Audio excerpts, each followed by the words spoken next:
हे पहिलं शहर आहे पुणे की जिथे बसेससाठी पण वेगळी लेट आहे. हो. हो ना, म्हणजे हे फक्त पुण्यात पाहायला पुण्यात मिळतं. पाहायला मिळतं.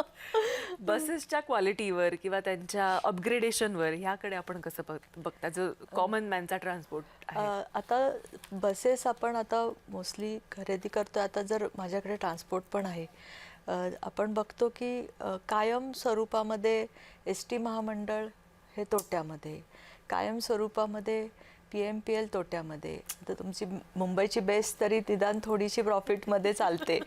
तर त्या दृष्टीने ते का आहे ह्याचा पण आता आराखडा आम्ही तयार करतोय.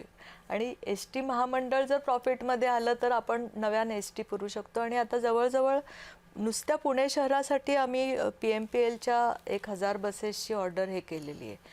पण नुसत्या बसेस घेऊन उपयोग नाही ना, त्या बसेस रस्त्यावर धावण्यासाठी तुम्हाला तेवढा रस्ता पण व्यवस्थित तयार केले पाहिजे. ती सिस्टीम पण इन्फ्रा नाही दिला.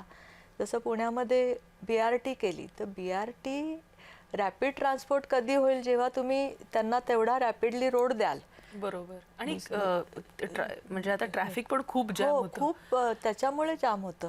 तर त्यामुळे बसेस जेव्हा तुम्ही 1000 घ्याल तेव्हा तुम्ही 1000 बसेसचा तुमचा इन्फ्रा पण तुम्हाला तयार केला पाहिजे. या दृष्टीने आता